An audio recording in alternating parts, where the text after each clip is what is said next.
La tech durable et frugale autour du projet du baromètre du SAV Fnac Darty. Donc oui, c'est un sujet qui nous tient à cœur, autour duquel on a envie de communiquer, auquel on a envie de partager, et également parce que le projet lui-même du baromètre du SAV partage des valeurs de durabilité. Donc c'était une bonne occasion d'aborder ces sujets-là. Nous allons passer 45 minutes environ ensemble. Le webinaire va s'articuler en 3 temps. Un premier temps de présentation du contexte du projet et une démo de l'application réalisée. Ensuite, on va passer à la mise en œuvre, à vous présenter la manière dont le projet s'est déroulé, notre approche, et puis on va terminer en partageant avec vous les leçons qu'on a apprises à l'occasion de ce projet. Et enfin, on va se garder 10 minutes de questions-réponses à la fin du webinaire. Les règles du jeu. Je pense qu'après plusieurs mois de télétravail, tout le monde les connaît déjà. Merci de désactiver vos micros. Et puis, pour ce qui est des questions, je vous propose de les poser au fil de l'eau, même si on attendra la fin pour les lire ensemble et y répondre. C'est mieux si vous nous les partagez au fil de l'eau, ça nous permet de faire aussi le tri au fur et à mesure. Et encore une fois, donc, le webinaire est enregistré. Voilà. Les intervenants. Donc, ils sont 4 ce soir.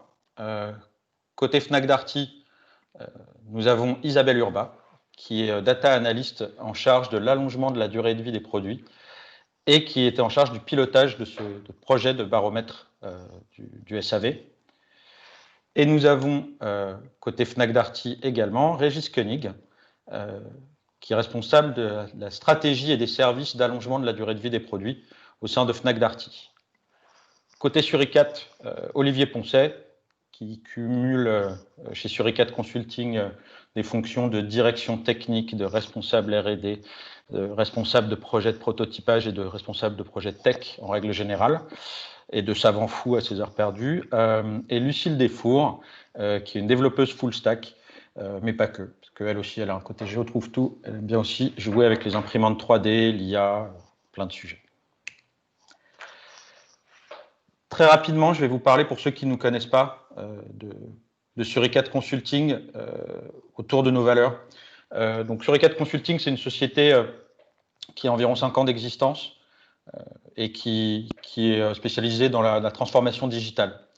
On est un collectif d'environ 50 personnes aujourd'hui et on veut être un collectif hybride avec plusieurs disciplines qui cohabitent, des gens qui viennent du monde de la tech, des gens qui viennent du conseil plus traditionnel, entre guillemets, consultant métier, business, et des designers. Et avec ces 3 compétences, approches complémentaires, on estime que c'est avec ces 3 approches-là qu'on construit des expériences digitales remarquables et qu'on pilote correctement des projets de transformation digitale. On a aussi des valeurs et une conviction qu'on a une responsabilité par rapport au monde qui nous entoure, par rapport à la société, par rapport à l'environnement. Et donc, pour mettre en pratique ces valeurs, nous accompagnons depuis 2015 Solidarité Internationale dans ses projets digitaux, par exemple, sous la forme d'un mécénat de compétences. Et on a aussi accompagné d'autres entreprises de type ESS, comme la Fondation C'est Génial, Gift for Change ou Double Sens. Si vous ne connaissez pas ces entreprises, je vous invite à chercher de l'information. C'est passionnant ce qu'elles font et c'est très inspirant. On est aussi au passage en cours de certification B Corp. On vise d'obtenir le label au premier trimestre 2021, donc très très prochainement. Et donc, ces valeurs-là, elles ont rencontré aussi les valeurs de Fnac Darty autour de la durabilité des produits et une manifestation concrète de cette convergence de valeurs, c'est ce projet de baromètre du SAV Fnac Darty. Je vais laisser la parole à Régis Koenig qui va nous présenter un petit peu le baromètre du SAV. Oui, bonjour à tous. Merci, Tarek. Oh, je suis très content d'être là, partager ce superbe projet et ce qu'on a fait avec Suricat sur ce sujet. Deux mots, je ne vais pas vous présenter Fnac Darty, je vous laisserai aller découvrir ça vous-même. Ce que je voulais juste vous dire, c'est qu'il y a 2 ans à peu près, ou 2, 3 ans maintenant, au moment où on a créé ce groupe qui est la fusion initialement de Fnac et de Darty. On s'est posé la question un peu de notre raison d'être, puis on a fait un petit boulot d'introspection sur pas mal de sujets. Et il y en a eu un qui était de se demander, est-ce que on est deux entreprises qui ont, Fnac et Darty, c'est deux entreprises qui ont 50 ans. Qu'est-ce qu'il faut qu'on fasse pour qu'on soit encore là dans 50 ans? Et en fait, c'est une question qui est un peu difficile parce que on voit que nos modèles de consommation se sont développés avec la multiplication des volumes de vente. Pendant 50 ans, on vous dit qu'il faut toujours.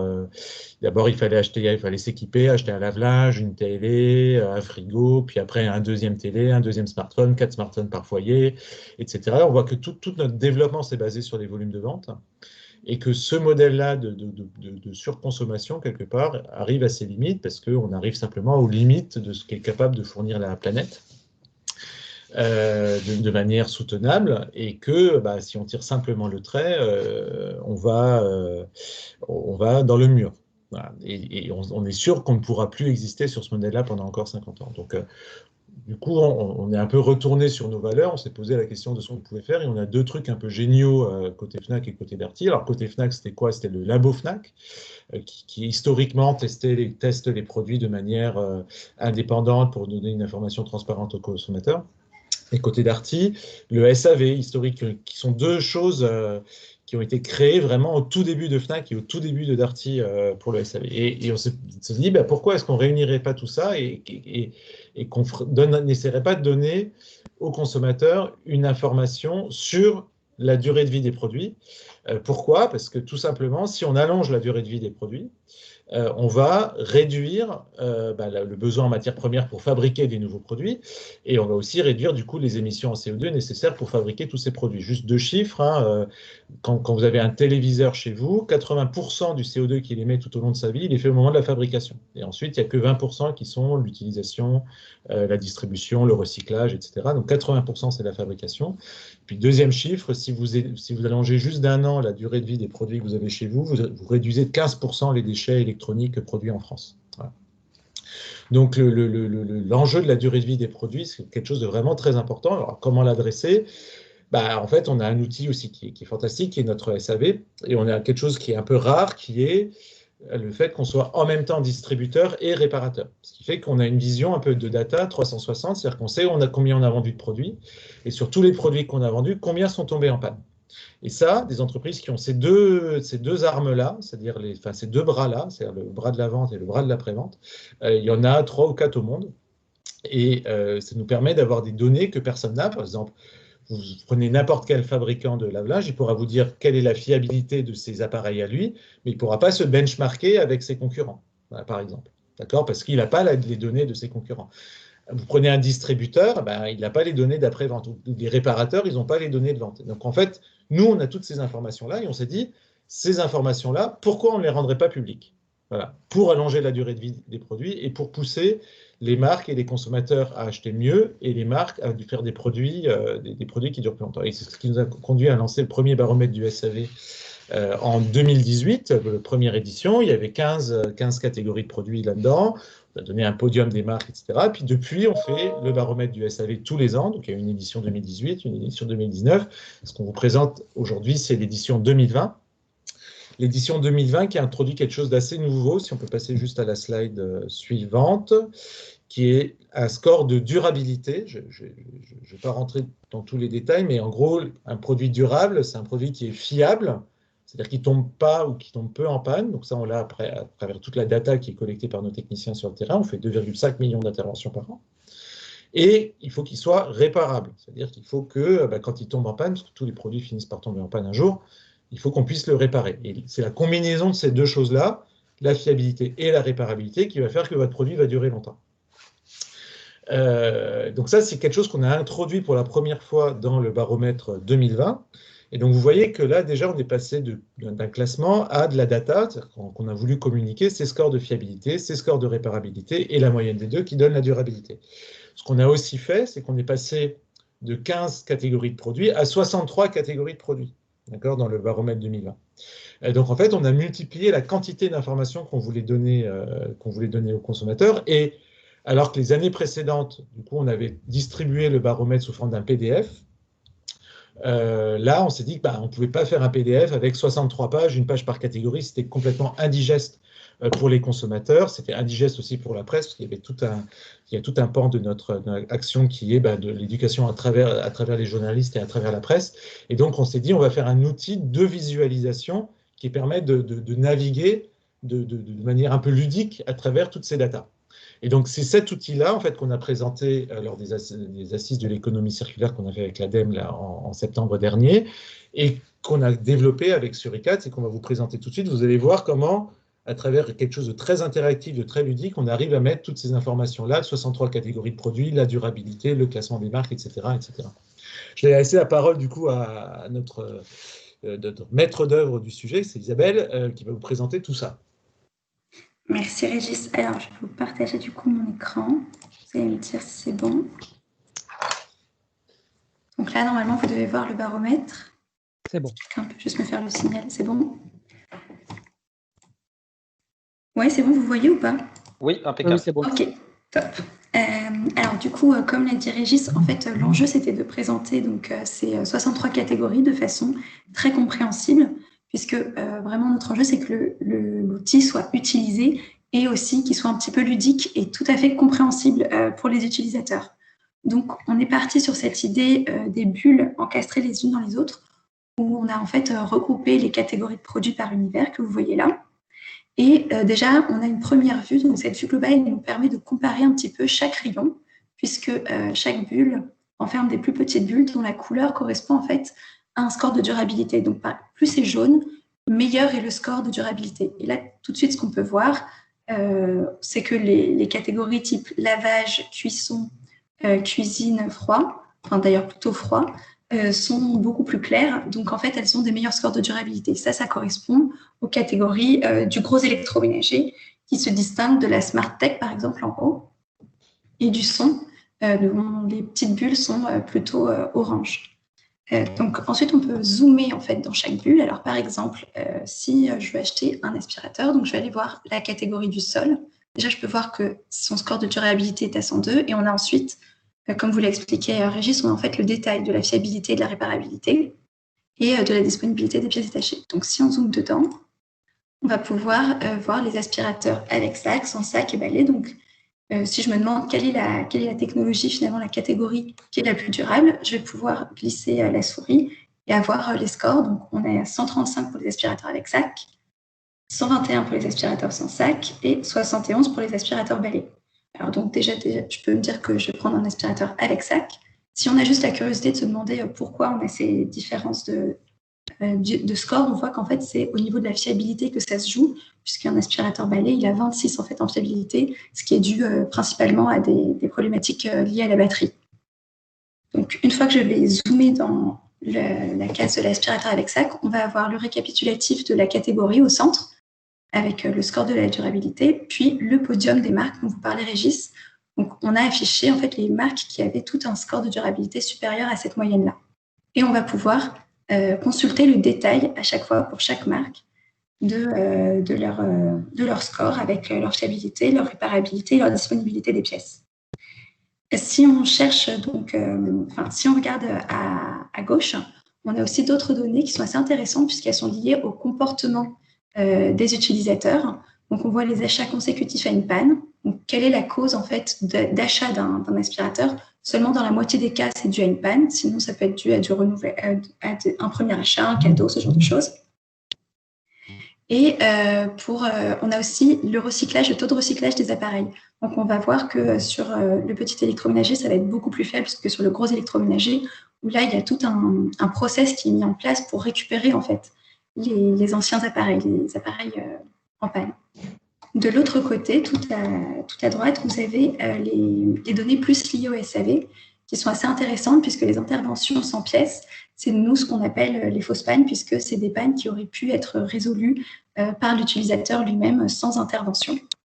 Et on va voir que sur certaines catégories, elles peuvent être très importantes. Là, on a 1/3, mais on va voir que sur d'autres catégories, ça peut aller jusqu'à 2/3. Et enfin, on a donc le taux de réparation. Et là, c'est une donnée assez importante puisque ça nous permet c'est une donnée qu'on utilise dans le score de durabilité et ça permet de savoir la proportion de produits qui ont été réparés plutôt qu'échangés. Donc, ça va vraiment dans la réparabilité du produit. Donc, si on dézoome, on va pouvoir voir le même genre de données pour toutes les catégories. Alors, je peux vous faire aussi l'exemple pour les lave-linges. C'est assez intéressant. On peut se dire que tous les lave-linges se valent. Et en fait, lorsqu'on regarde un lave-linge ouverture dessus, il a une moins bonne durabilité qu'un lave-linge hublot. Et le lave-linge hublot a une meilleure durabilité qu'un lave-linge séchant. Donc, on voit qu'on est à 106 pour l'ouverture dessus et le séchant. Forcément, le séchant, il a 2 technologies, imbriquées en une seule, alors que le hublot, il est plus simple. Donc, il y a aussi cette simplicité qui va contribuer à la durabilité, en fait, à la fiabilité du produit. Et donc, quand on zoome au sein de la catégorie, vous allez pouvoir voir, donc encore une fois, le score de durabilité, tout ça, et le podium. Et là, vous voyez qu'on a beaucoup plus de marques. C'est tout simplement parce qu'il y a plus de marques qui sont au-dessus de cette moyenne du score de durabilité. Et comme je vous l'avais dit, ici, on a 2/3 des interventions qui sont sans pièces, donc qui pourraient être en fait résolues sans intervention à domicile. Et c'est là qu'on s'aperçoit qu'il y a tout un travail aussi d'éducation des utilisateurs à faire, à la fois sur l'entretien, mais aussi sur la lecture des notices, peut-être un travail de simplification des notices voilà, sur ce sujet. Et d'autre part, on peut aussi remarquer que là, on est sur 85% des appareils qui sont recyclés. Donc, comme je vous l'ai dit, là, c'est parce qu'il y a tout un process qui est mis en place. Lorsqu'on installe et qu'on livre un lave-linge, souvent, on va reprendre l'ancien pour le mettre à la déchetterie. Donc, c'est assez important d'avoir en tête ces circuits-là. Voilà, donc là, vous avez vu à peu près le fonctionnement du baromètre. On pourrait faire la même chose pour l'ensemble des catégories. Mais du coup, je vais passer la main à Suricate. Voilà. Merci Isabelle et merci Régis pour nous avoir partagé ces infos. Je vais reprendre le cours de la présentation et passer la main à Olivier et Lucille. Merci. Donc effectivement, donc vous avez vu l'outil tel qu'il a été présenté par Régis et Isabelle. Là, on va plutôt aborder comment nous avons réalisé cet outil. En effet, ce besoin a été exprimé côté Fnac Darty aux alentours du début de l'été. Effectivement, ils se sont rendus compte, comme le disait tout à l'heure Régis, qu'il était hors de question d'avoir 63 catégories en PDF qui soient entre guillemets accessibles de façon un peu indigeste.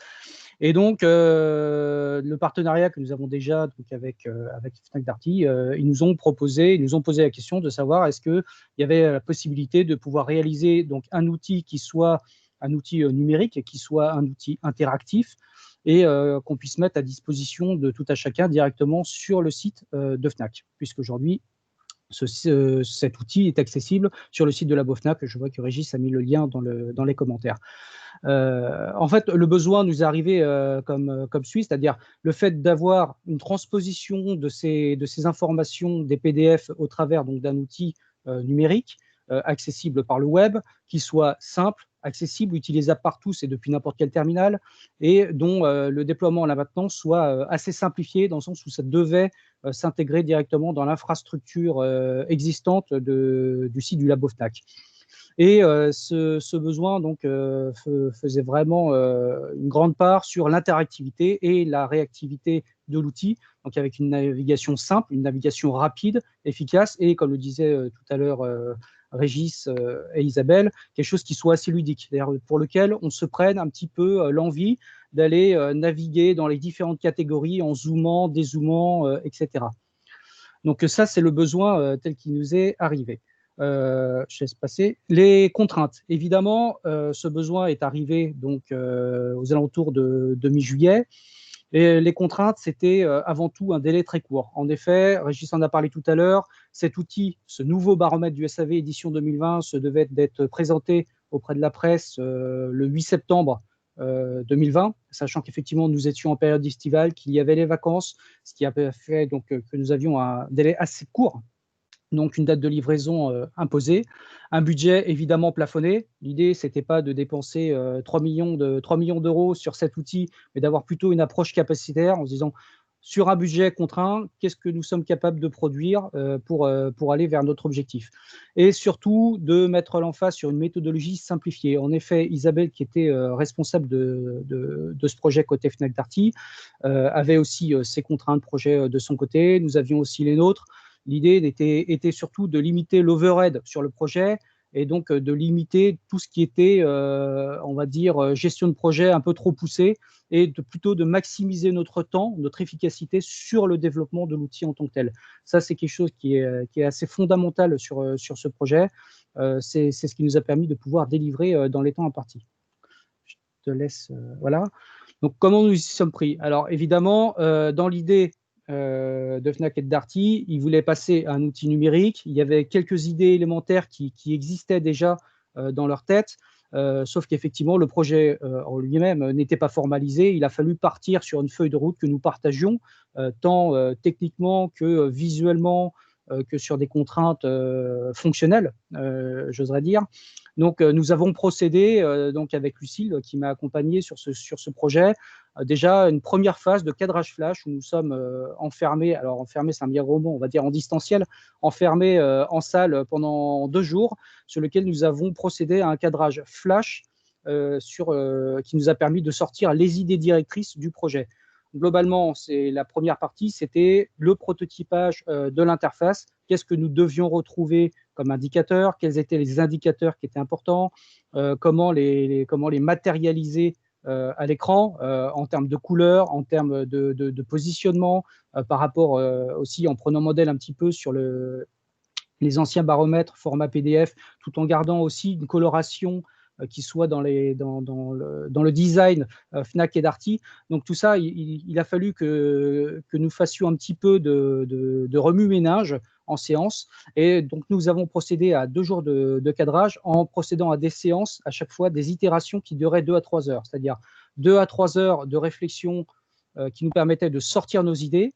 Puis ensuite, on s'enfermait en chambre avec Lucille en se mettant en phase de prototypage, c'est-à-dire pour pouvoir prototyper, matérialiser l'UI et l'UX directement sur une maquette, et ensuite de refaire cette démo sur cette maquette et d'itérer plusieurs fois. C'est ce qui nous a permis de pouvoir sortir une première version qui était évidemment pas sèche de l'interface et de l'outil, mais qui était suffisamment aboutie en termes d'idées pour nous permettre d'avancer directement sur la réalisation du projet. Donc c'est vraiment une démarche qui est très itérative et qui a vraiment permis de maximiser le temps passé et de faire le focus sur l'expérience utilisateur. Là, nous n'avons pas rentré réellement de contraintes techniques. Les contraintes techniques, nous les avions déjà. C'était de pouvoir être hébergé sur le site du labo Fnac.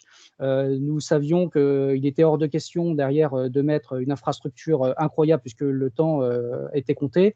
Donc là, on s'est réellement focusé sur cette démarche expérience utilisateur et UI de façon générale. Je te laisse passer. De fait, une fois que nous avions un petit peu cette copie à peu près sèche concernant l'interface utilisateur, l'expérience utilisateur, de comment nous allions réaliser cet outil, on a découpé ça un petit peu en différentes phases, c'est-à-dire réalisation de la mise en page globale, c'est-à-dire en mettant des faux textes le temps que l'équipe communication marketing de Fnac Darty nous fournisse les textes nécessaires pour pouvoir alimenter le site. Donc nous avons fait imaginé un découpage avec mise en place de l'UI et de l'UX de base, ensuite commencer à prototyper l'affichage des bulles telles que vous les avez vues tout à l'heure sur la démo, etc. Donc nous n'avons pas procédé finalement à une estimation fine de toutes les features, de toutes les user stories tel qu'on le ferait habituellement dans un projet, parce que c'est quelque chose qui est très consommateur de temps. Nous avons eu une démarche plutôt no estimate, en se disant, nous avons un certain nombre de fonctionnalités à développer et nous les avons estimées, priorisées très rapidement en les prenant et en les estimant vraiment à très grosse maille et surtout en maximisant le temps de réalisation par rapport au temps d'estimation. Sinon, nous aurions pu passer une semaine ou 10 jours à estimer précisément chaque feature à l'heure près, sachant que la copie n'étant pas sèche, nous aurions dû repasser dessus, etc. Donc, nous avons préféré estimer à grosse maille toutes les features que nous avions en disposition, de se dire, oui, c'est possible de réaliser le baromètre avec toutes les features que nous avons imaginées dans le temps imparti, et nous avons commencé donc à délivrer de la valeur pour pouvoir réaliser donc ces nouvelles features en les découpant suffisamment finement pour pouvoir délivrer de la valeur très régulièrement, dans l'idéal une fois par jour jusqu'à plusieurs fois par jour. Je te laisse passer. Donc, bien sûr, tout ça, ça ne peut pas être réalisé si on n'a pas une approche simplifiée du projet, c'est-à-dire simplifier les choses extrêmes. Alors, faire simple, c'est souvent compliqué, on le dit. Donc, nous avons quand même chez Suricats cette démarche méthodologique d'essayer de faire simple partout où c'est possible. C'est donc de garder les choses les plus simples possibles, keep it simple, stupid, comme on le dit souvent. Donc, de garder une expérience utilisateur qui soit toujours la plus simple et la plus ludique possible, la plus amusante. De toujours rester focus sur l'information qui est dispensée, puisque au-delà du fait que l'outil est agréable à utiliser et plaisant à regarder, il faut que l'information qui soit dispensée soit pertinente. Les utilisateurs qui vont venir sur cet outil, que ce soit la presse, que ce soit des acheteurs potentiels comme vous et moi, ces personnes vont vouloir trouver une information qui soit pertinente à leurs yeux. Dans l'approche, une UI et une UX multi-device desktop et mobile, c'est-à-dire les deux mélangés, nous n'avons pas fait de développement. C'est une approche responsive design qui nous a permis donc de simplifier aussi le développement. En prenant effectivement certaines contraintes et certains partis pris, de dire pour l'expérience mobile, on aurait pu aller plus loin sur certaines choses ou l'expérience desktop plus loin sur d'autres choses, mais ça aurait finalement généré un peu trop de complexité pour privilégier une plateforme ou une autre. Donc, on a essayé d'équilibrer les expériences utilisateurs pour les deux plateformes pour que ce soit homogène et harmonieux. Un développement ultra simplifié, mais ça, on va y revenir juste après sur la méthodologie de développement. Pas de fonctionnalité complexe, comme on disait. Pas de framework complexe. Ça, c'était une exigence technique de notre part. Le fait, nous aurions pu utiliser des frameworks HTML, JavaScript ou autres très, très complexes. Nous avons pris le parti, justement, de garder quelque chose de très, très simple et de ne pas avoir, finalement, de dépendance très poussée sur les frameworks, plutôt d'utiliser des frameworks qui sont assez versatiles et qui puissent répondre surtout à notre besoin. Et surtout, nous avons mis l'emphase sur des processus automatisés tout au long du projet.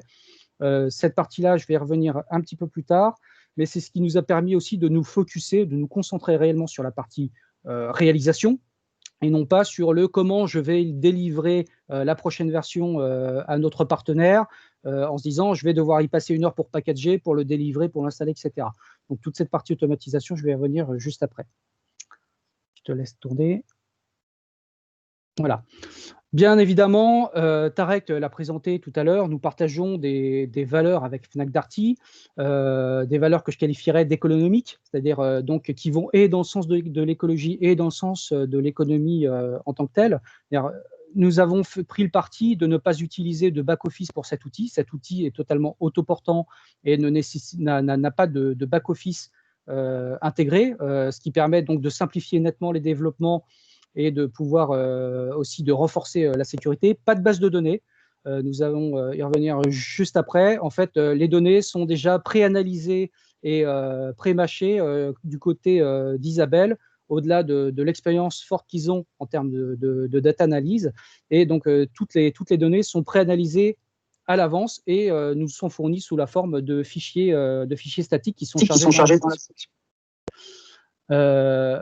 Sur la démarche plutôt économique, je disais donc aussi un nombre de dépendances limité, je l'ai déjà dit, un déploiement simplifié, une portabilité maximale. L'objectif était d'avoir donc une portabilité maximale aussi bien au sens client, c'est-à-dire de pouvoir l'utiliser dans n'importe quel navigateur, mais aussi au sens Fnac Darty, c'est-à-dire de pouvoir l'installer sur n'importe quelle infrastructure, que ce soit une infrastructure on-premise, sur de l'Apache, sur du 2IS, que ce soit dans le cloud quelque part. L'idée, c'était de pouvoir livrer un package et le déployer de façon portable n'importe où.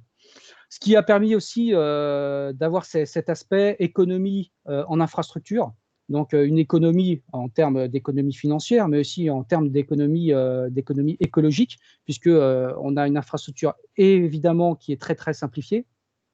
Donc, de l'économie de bande passante, je ne vais pas y revenir, ça revient sur le point précédent, une économie en puissance de calcul, parce qu'effectivement, toute la partie analyse de données est déjà faite en amont, fournie au projet du baromètre du SAV, et tout l'affichage est fait côté client, rien n'est calculé côté serveur.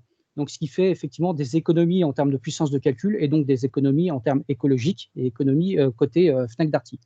Donc, comme je le disais, le rendu est intégralement géré par le navigateur, ce qui permet d'avoir une réactivité maximale. Lucille? Oui. Du coup, je vais vous parler un petit peu de la stack technique, vu que j'ai développé sur le projet. L'idée, c'est que le site a été entièrement développé avec des technologies dites statiques, ce qui ne veut pas dire du tout que le rendu n'est pas dynamique, comme vous l'avez vu tout à l'heure, mais en effet que tout s'exécute sur le navigateur du client, ce qui permet d'éviter des dépendances avec des serveurs et donc des temps de latence, ce qui permet d'avoir un site très rapide.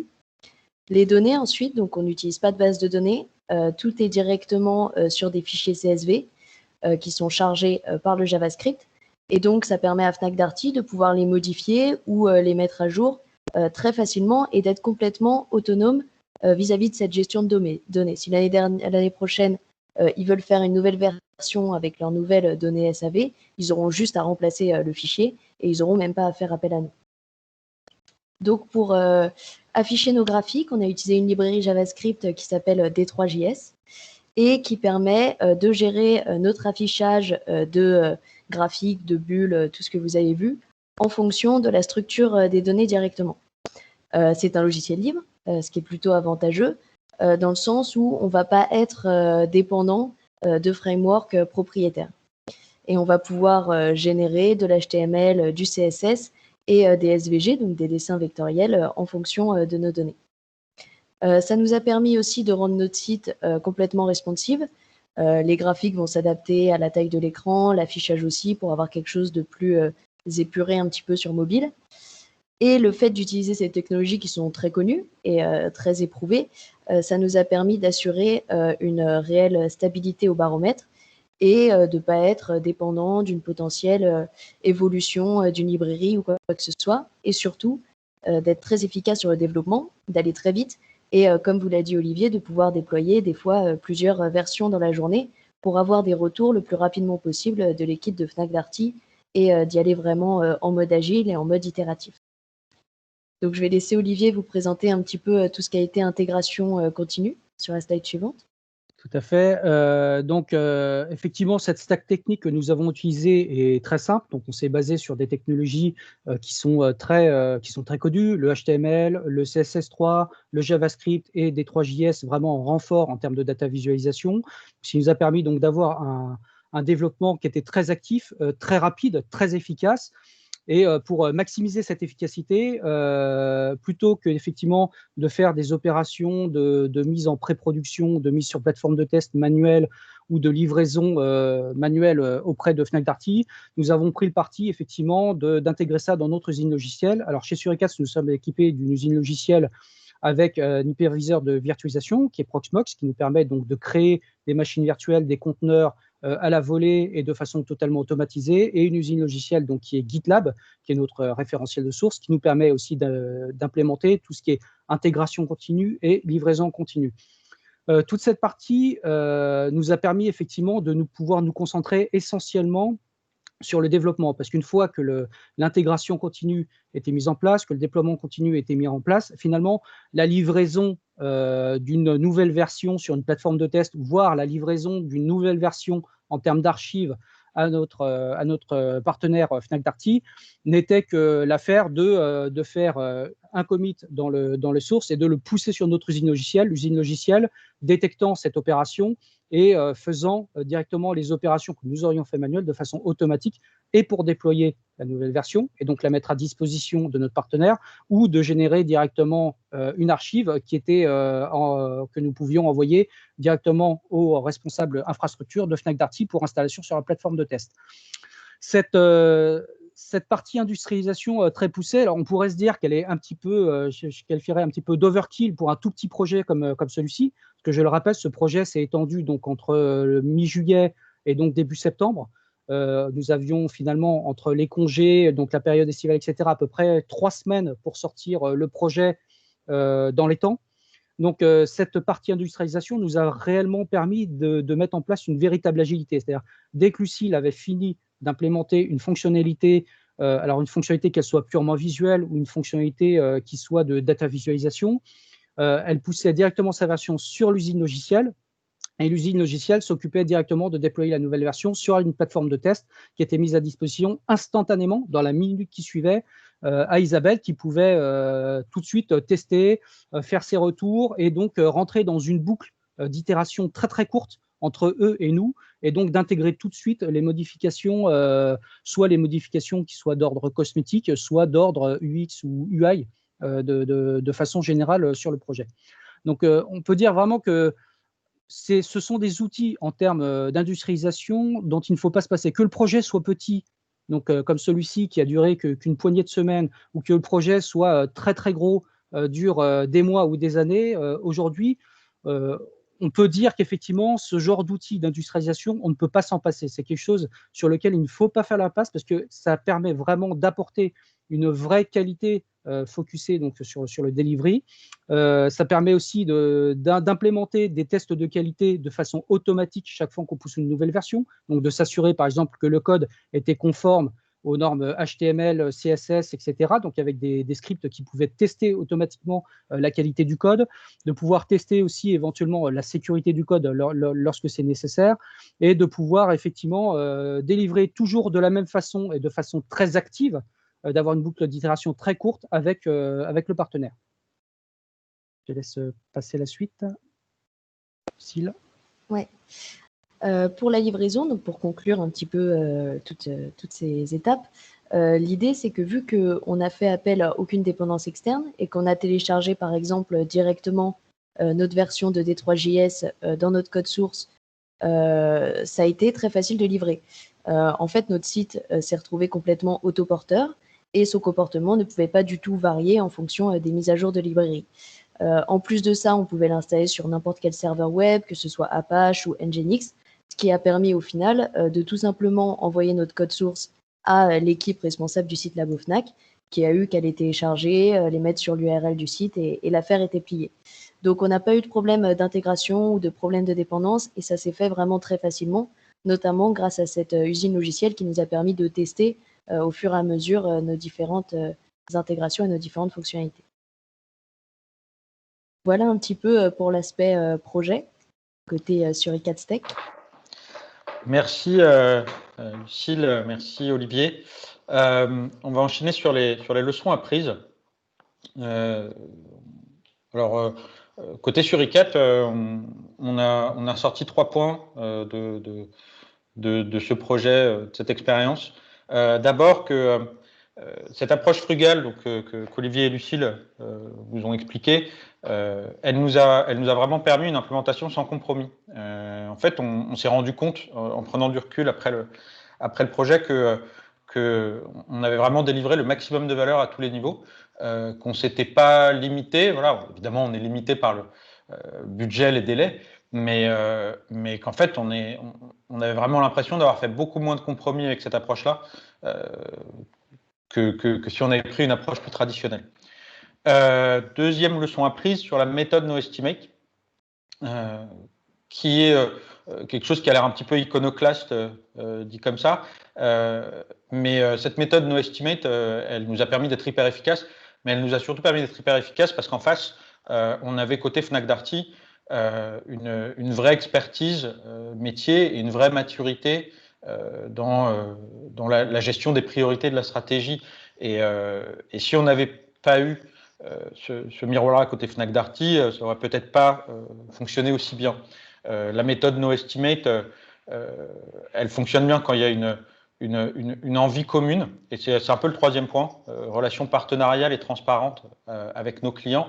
On essaye de le promouvoir, alors ça fait un petit peu slogan, ça peut être une banalité, mais pour nous, on l'a vécu de manière très concrète sur ce projet, où en fait, vu les délais, vu l'ambition et les délais, on aurait pu avoir peur et surcontractualiser. C'est le contraire qu'on a fait. On a très peu contractualisé, on s'est fait confiance.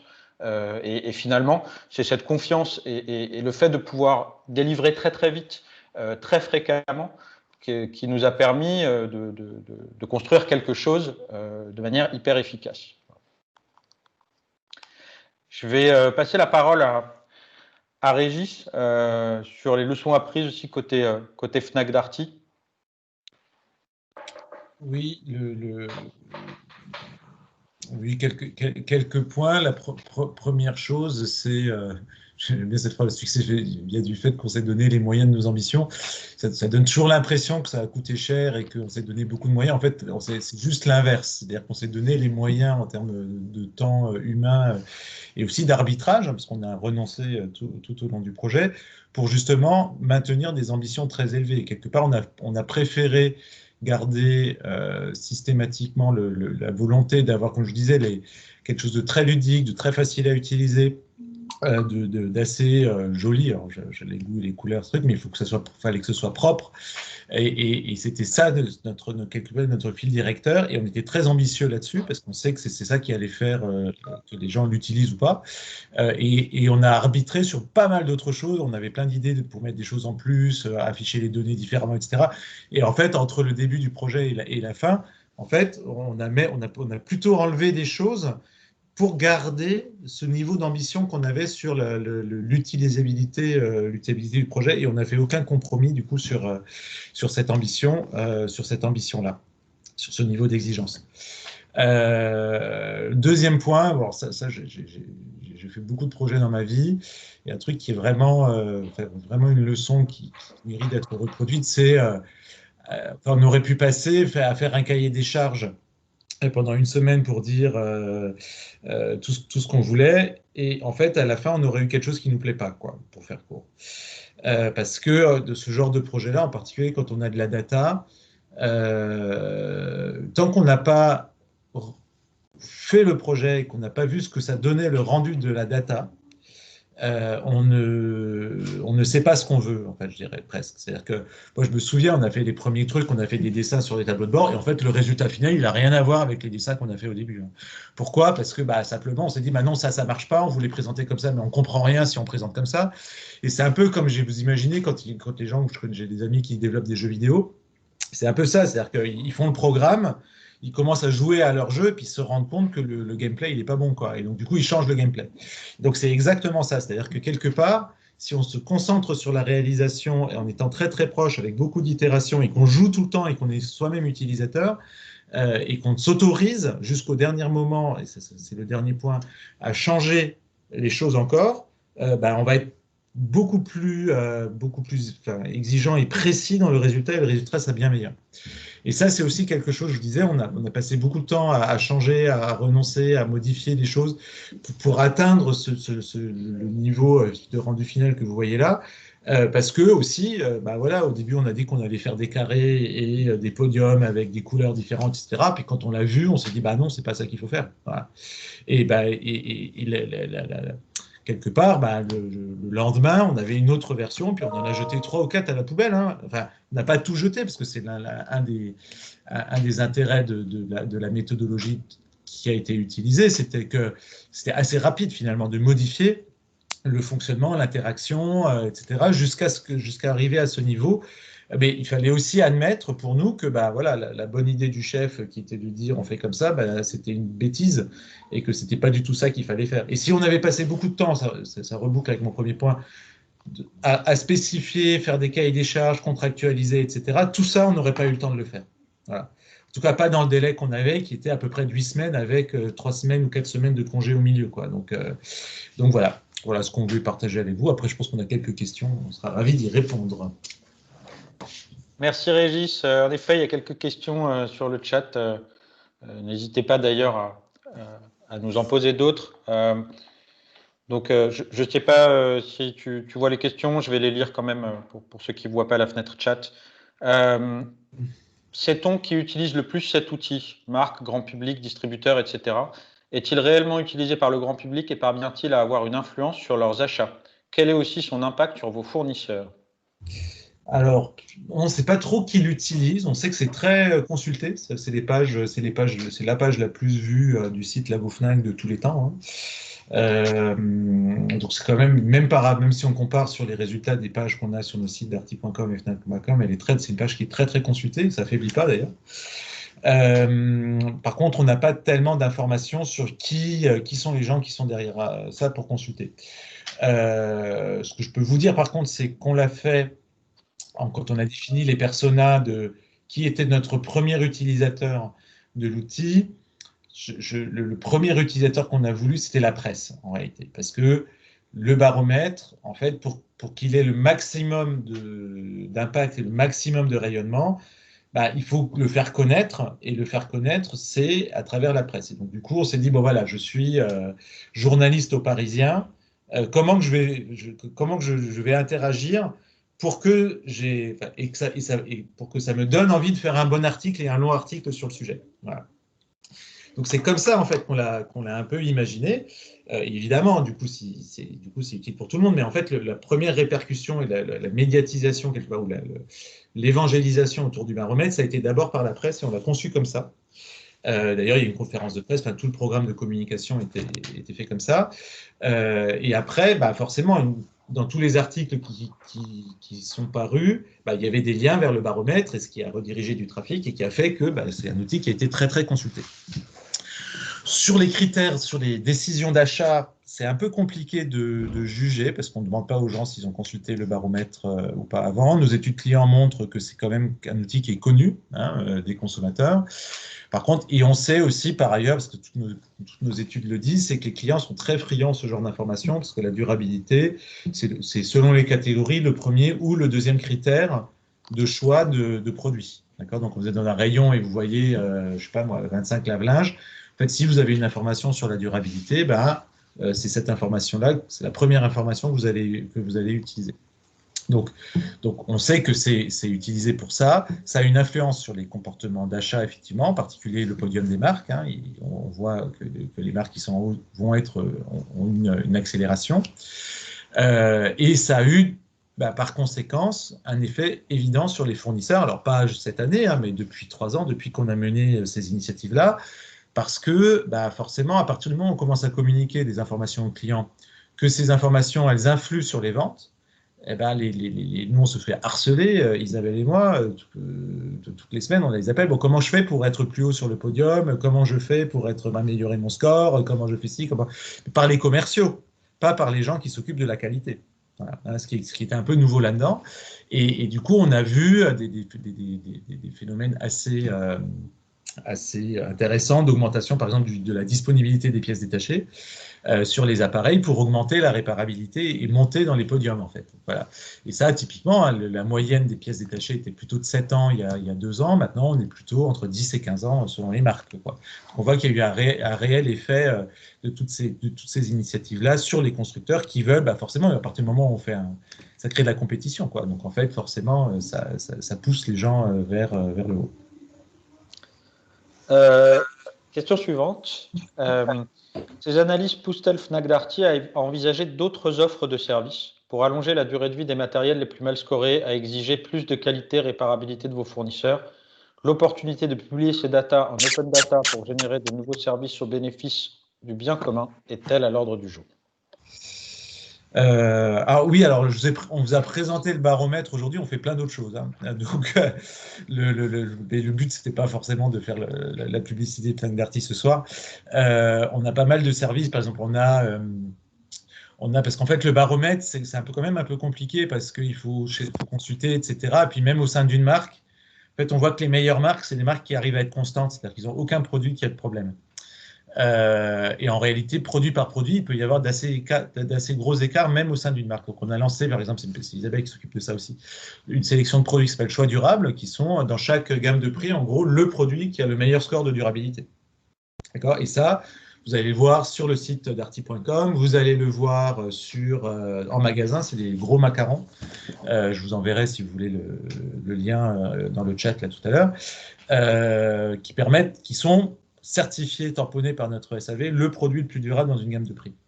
On a lancé aussi je ne vais pas tout le truc, on a lancé une communauté du SAV qui permet par exemple aux consommateurs de discuter entre eux quand ils ont des pannes et de discuter avec nos techniciens pour auto-réparer. On vient de lancer la vente de pièces détachées, on en faisait déjà en magasin, on le fait en ligne, et puis on a lancé l'année dernière, là, il y a un an, un service d'abonnement qui s'appelle Dartimax qui apporte en gros une garantie à vie sur le gros électroménager, c'est-à-dire que c'est un abonnement à la réparation et vous payez 10 € par mois, et quand vos produits tombent en panne, ben, on vient vous les réparer, vous n'avez rien à payer de plus. Voilà. Et ça, autant que vous êtes abonné, et tant que les pièces détachées sont disponibles. Donc, du coup, ça dépend forcément des produits, des marques, etc. Mais, donc voilà, donc c'est en gros entre 10 et 15 ans. Donc on a quand même beaucoup d'initiatives là-dessus. Pourquoi? Parce que c'est une forte attente des consommateurs. Hein, les gens veulent acheter des produits plus durables. On voit des évolutions des modes de consommation très rapidement, hein, le bio dans l'alimentaire, la durabilité sur nos catégories à nous. C'est très important, comme je vous disais, en termes de business model pour la planète, parce qu'on ne peut pas continuer à épuiser les ressources de la Terre et à continuer d'émettre du CO2 simplement parce qu'on ne répare pas des lave-linges quand ils tombent en panne. Enfin, je veux dire, c'est un peu une raison stupide d'émettre du CO2. Et puis, c'est une forte attente de nos collaborateurs aussi, hein, qui seront ravis que Fnac Darty s'engage dans cette voie-là. Donc voilà, donc c'est des choses, voilà, on a une action un peu globale, stratégique sur ces sujets-là, et on estime, on est le premier réparateur de France aussi aujourd'hui, que c'est un relais de croissance de développer le business de la réparation, parce que nous on pense que c'est l'avenir. Quant aux données en open data, elles sont déjà, comme on disait, un peu en open data, donc c'est pas accessible à tout le monde parce que les données du baromètre, comme on le disait, c'est des fichiers CSV. Si vous êtes malin, vous arrivez à les télécharger sur votre PC pour les analyser comme vous voulez. Voilà. La question suivante, concernant la data, est-ce que les différentes modalités d'usage et d'entretien sont intégrées dans le calcul de la durabilité? Et comment impliquer davantage les usagers dans l'entretien des appareils? C'est une excellente question, ça. Donc non, on n'utilise pas les données d'entretien pour la data. Alors c'est indirect, c'est-à-dire les produits, par exemple, qui sont plus faciles à entretenir, on peut considérer qu'ils sont plus entretenus, du coup, et donc du coup, ils vont tomber moins en panne. Voilà. Par contre, on n'a pas de mesure de la qualité d'entretien, etc., pour produire ce baromètre-là. En tout cas, on le mesure de manière, comme je disais, de manière indirecte, à travers la panne. Comment est-ce qu'on peut inciter les gens à plus s'entretenir? C'est quelque chose auquel on réfléchit. C'est pas facile. Mais on a des démarches d'open innovation un peu là-dessus. Donc j'espère qu'on va trouver des solutions, parce que la plupart des gens, les notices d'entretien, tout ça, c'est fourni dans les notices. Il y a plein d'informations sur Internet, mais la réalité, c'est que même moi, je ne fais pas ce que je devrais faire avec mon lave-vaisselle, quoi. Et pourtant, je suis hyper sensibilisé au sujet. Donc il y a une vraie question de qu'est-ce qu'on peut faire pour que ça devienne quelque part marrant. Moi, je crois beaucoup au jeu, hein, vous l'avez compris, que ça devient presque ludique d'entretenir ces appareils. Est-ce qu'on a des sujets de gamification autour de tout ça? Donc, c'est des sujets auxquels on regarde, mais c'est vraiment pas simple, parce qu'on a beau savoir qu'il faut le faire, ben, en fait, on le fait pas, quoi. Donc, comment est-ce qu'on arrive à mobiliser les gens sur ces sujets-là? Voilà. Si quelqu'un a des idées, vous pouvez nous écrire. Voilà. Écrivez à Surecat Consulting. À suivre. Dernière question, est-ce que Fnac Darty a une stratégie de communication pour l'utilisation de cet outil? Donc on a une stratégie de communication d'une manière un peu générale. Donc, le baromètre, c'est un outil qu'on publie, qui lui-même fait partie de la stratégie de communication et d'éducation du public autour de la durabilité, hein. Donc ce qu'on a, c'est que donc on a cet événement presse, une conférence de presse, on a des communiqués de presse, on envoie vers les journalistes, etc. Et en fait, il y a quelque chose d'un peu ceux qui font de la RP là-dessus, c'est les gens qui s'intéressent un peu au sujet de communication. Il y a quelque chose qui est très intéressant, c'est que en fait, les données du baromètre sont comme je vous disais, personne ne peut les produire à part nous, quasiment au monde. Et donc, c'est des données qui sont assez uniques et qui font que très régulièrement, tous les mois, de plusieurs fois par mois, il y a de nouveaux articles de presse qui recitent le baromètre et qui refont des liens vers le baromètre. Parce que à chaque fois, quand il y a quelqu'un qui doit faire quelle télé choisir, par exemple, il y a je crois que c'était dans Elle du mois ou Femme Actuelle du mois dernier, sur comment choisir un télé, en fait, choisissez un télé durable. D'ailleurs, si vous voulez tout savoir, regardez le baromètre. Et en fait, le simple fait que ces données-là soient uniques sont elles-mêmes le vecteur de communication. Et après, nous, effectivement, dès qu'on fait des communications, dès qu'on lance un nouveau service, un nouveau produit, etc., on recite le baromètre. On est encore en train de travailler, parce qu'on n'a pas trouvé exactement comment régler les choses, sur la visibilité du baromètre en magasin. C'est une question qu'on se pose. On a testé pas mal de choses, on n'a rien trouvé qui marchait encore pour l'instant. Donc ça fait partie des sujets sur lesquels on travaille encore. Et une dernière question qui est arrivée. Envisagez-vous de créer un écosystème avec des partenaires externes qui pourraient par exemple fournir des pièces Richépé, vendre des équipements de seconde main ou créer des communautés de réparateurs labellisés, comme Maïf fait par exemple sur des réparations automobiles après sinistre? Oui, alors en fait, nous, en l'occurrence, on s'autorise tout et on envisage tout parce que, comme je vous disais, on considère qu'il faut que les gens y réparent plus, que les gens allongent la durée de vie de leurs produits, parce que c'est une nécessité aujourd'hui pour la planète. On en a fait un axe stratégique pour nous. Alors, c'est un axe, et donc, du coup, toutes les solutions en fait sont sur la table. Sur les pièces rechappées, c'est un peu compliqué quand même. Pour beaucoup de raisons, c'est un peu technique, donc si vous voulez qu'on ait une discussion privée là-dessus, ce sera avec plaisir, mais en fait, il y a tellement de modèles de lave-linge différents qu'en fait, contrairement aux automobiles où il y a finalement moins de références différentes, qu'en fait, avoir des pièces refurbishées, et puis on a un tel renouvellement d'une année sur l'autre des gammes, qui font que, en fait, c'est très compliqué d'avoir un marché de la pièce d'occasion quelque part rechappée. Bon, ça, c'est une parmi plusieurs raisons. Puis après, des communautés de réparateurs, etc., effectivement, on est en train de réfléchir à ça. Très bien. Eh bien, je crois qu'on arrive au bout de l'événement. Je voulais vous remercier au nom de Suricat, Fnac Darty, d'avoir participé à cet événement avec nous. On espère pour les participants que ça vous a intéressé. On va sans doute diffuser l'événement, donc l'enregistrement de l'événement, comme je vous le signalais au début. Donc on vous tiendra au courant. Et n'hésitez pas à venir au prochain webinar qui sera sans doute aussi intéressant. Merci beaucoup, merci à tous et bonne fin de journée, bonne soirée. Merci à tous. Merci à tous, au revoir.